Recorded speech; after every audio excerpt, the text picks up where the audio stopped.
Apple has just broken its own rules with the new MacBook. And in this video, I'm going to tell you all about it.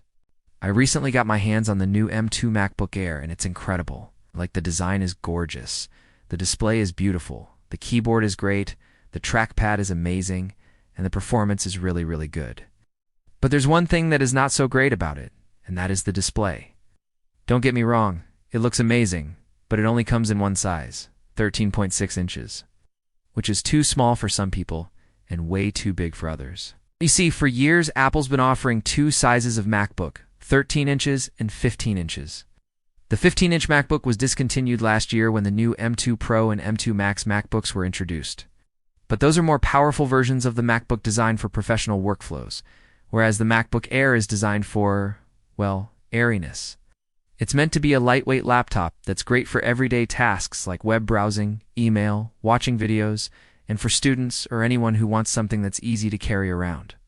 But if you want a larger display for better productivity, or if you have poor eyesight like me, your only option is to spend $1,000 more to get the 16-inch MacBook Pro, which is not an Air. Which means you lose out on the thinner and lighter design, the excellent keyboard and trackpad, and you get worse battery life and a much bigger and heavier laptop. That is until now, because I think Apple has just solved this problem. You see, in September of 2021, the European Union passed a law called the USB-C law, which requires all laptops sold in the EU to have a USB-C port by the end of 2024. This law was designed to reduce e-waste by getting rid of the many different charging cables that come with different devices. And Apple has been working hard to comply with it. In October of 2023, they announced that all iPads, AirPods, and iPhones would transition to USB-C by the end of 2024, with the exception of the iPhone 15 lineup, which will be the last iPhones to feature Lightning ports.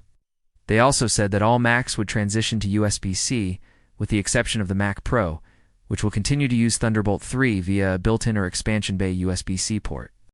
Well, the new MacBook Air breaks Apple's own rules by being the first Mac to ship with USB-C, instead of Thunderbolt 3, which Apple has used on all Macs since 2015. And it's not just any USB-C port, it's a high-speed version capable of transferring data at 40 gigabits per second and charging the laptop at up to 100 watts. That means you can charge your iPhone. Connect multiple external displays and transfer files to and from an external SSD much faster than before. Now, you might be wondering why Apple switched from Thunderbolt 3 to USB-C. Well, the main reason is that Thunderbolt 3 is a proprietary protocol developed by Intel that Apple has been using since 2013 when they introduced the 15-inch MacBook Pro. That means that any company that wanted to make a Thunderbolt device had to pay Intel a licensing fee. And since the USB-C law requires Apple to make all their Macs compatible with regular USB-C devices, it made sense for them to switch to a more open standard like USB-C instead of continuing to use Thunderbolt 3. Plus, USB-C is already a common standard on most laptops, smartphones, and tablets. So it makes it easier for customers who have mixed ecosystems of devices from different manufacturers to use the same cables to charge all their devices. So I think Apple broke their own rules with this MacBook because the USB-C law forced them to make a change that ultimately benefits consumers like you and me. And I can't wait to see what other changes they make in the future. Like, maybe we'll finally get a touchscreen MacBook or even a foldable iPhone. A guy can dream, right? This is your host.